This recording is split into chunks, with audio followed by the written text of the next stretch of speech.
Hey guys, the day has officially arrived. Apple has just officially released iOS 16 to everyone worldwide. For those of you that have an iPhone 8 or newer, you can now download iOS 16, and I'm sure a lot of you guys will love the new enhancements and improvements to iOS 16. I mean, this software is just one of the biggest updates coming to the iPhone in a very, very long time, and it's now available for everyone to download. Again, iPhone 8 or newer, so iPhone 10, 10R, 10s, of course, all the way up to the iPhone 14. I have to be honest, it's kind of crazy to think that Apple has just released iOS 16 when we were just testing betas a few weeks back. And the software is here. I know a lot of users will love the new update. In this video, I wanted to quickly touch upon how to update your iPhone from a beta over to the official final release. Now, as always, if you would like to stay up to date with the latest iOS news and Apple software updates, of course, don't forget to subscribe and make sure you turn on those notifications so that you don't miss another episode. And now, aside from iOS 16 being released to everyone worldwide,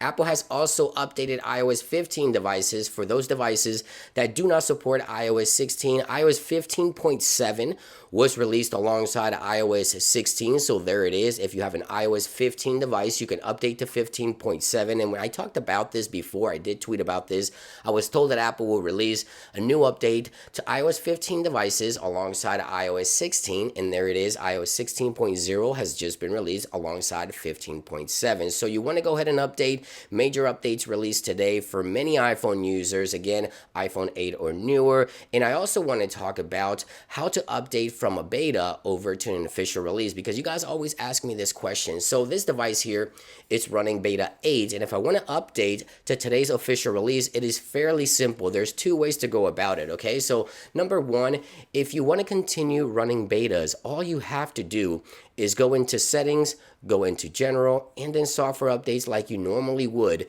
and there you go. iOS 16, the official final release, will be approximately 5 gigs, so give or take, depending on your device. This one says 4.78, so there you guys have it. This is the official final release right here, and this device is currently running the beta, so I don't really have to do anything other than just go into software updates and update this device if I'm running the beta. However, if you no longer wish to run betas, you do have to go into settings. You want to go into general and then go down here where it says VPN and device management. And right here, you'll find the beta profile. This is what allows your device to download betas.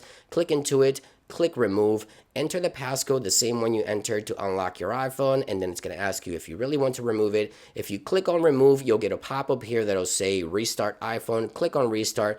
Once your iPhone restarts, you can go into software updates and update that way as well. But keep in mind, if you do remove that profile, you won't get future betas like iOS 16.1 beta 1 in the near future, so just keep that in mind. If you do want to continue running the betas, simply just go to software updates and you should get the official final release. With, by the way, if you do update with a beta profile, the last build number is the exact same as today. So yeah, iOS 16 is out officially with WatchOS 9 and tvOS 16 as well. Now, iPadOS and macOS will be releasing later in October with a Rumor October event, so we'll have to wait and see. But yeah, iOS 16, it is kind of crazy to think that all the improvements are officially here. Let me know if you're updating. Happy software iOS 16 downloading day. Super excited. I'm very excited, guys. Thank you for watching, and I'll see you guys on the next one.